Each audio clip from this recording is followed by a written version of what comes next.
and then your own business. You guys know the only other thing that I say on here that in my mind, where you want your money, if you're going to put your money into anything, would be your own business. But why would you want two businesses?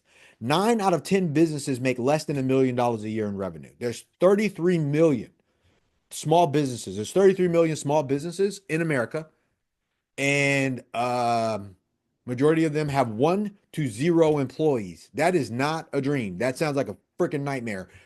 Like we all go through that. But if you're going to have a business, it is hard enough to train your employees, get people on board, make sure your staff is good, market, create, do all the other stuff that you're doing outside of just do the service or sell the product that you have, and also keep up with this crap, AI, technology, inflation, the tariffs, all this other stuff. Why would you do that? Focus on what you're doing that's already making money, that continue to grow that. Keep your top line focused. Be top line focused if you're an entrepreneur or business owner. Take that additional money that when you end the year and throw down in real estate and then have that real estate perform for you, right? And take the tax write-offs from the real estate that gets passed down to you because you're a partner, because you would invest in a syndication or a fund, something like us.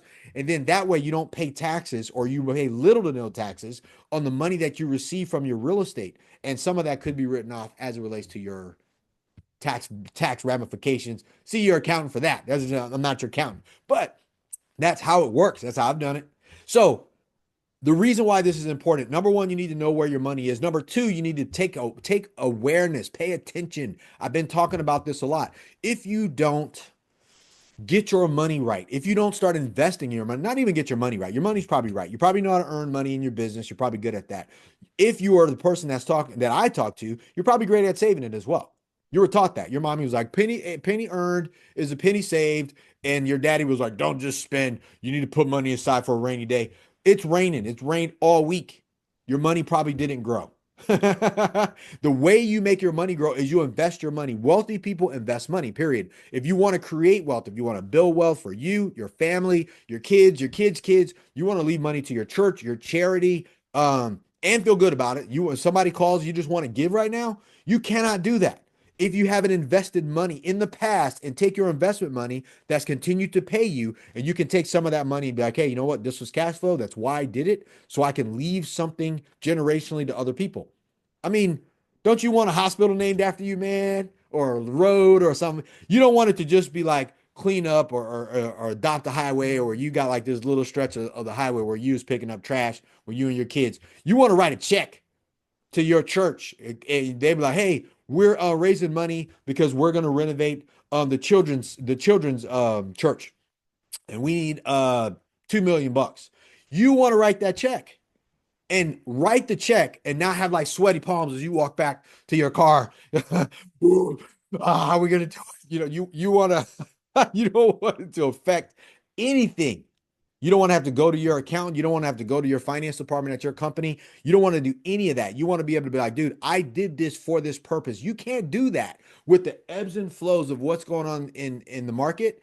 You can't do that if you aren't watching your money constantly. You can't do that if you don't invest your money in something that protects your capital, that gives you cash flow, that appreciates long periods over time, that allows you to be scale with other opportunities, right? And I didn't even bring that up, right? I mean, we talk about that all the time. The easiest way for you to actually be a part of something big, I want to build $1 billion company. That's what we're doing at Bell Capital, period. A multi-billion dollar real estate portfolio. I can't do that alone. I have to share that with other people. The easiest way for you to be a part of a billion dollar company or $1 billion portfolio is to be a partner in there. Mark Zuckerberg is not the main owner of Facebook. He has partners. His investors are partners. He has other people involved. He raised money.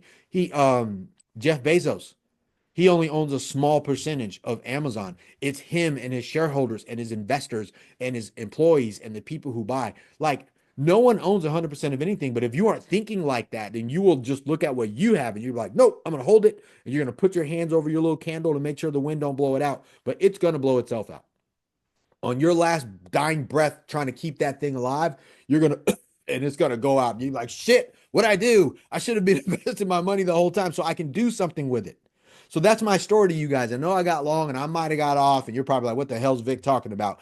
I'm talking about investing your money and making sure that you don't squander it.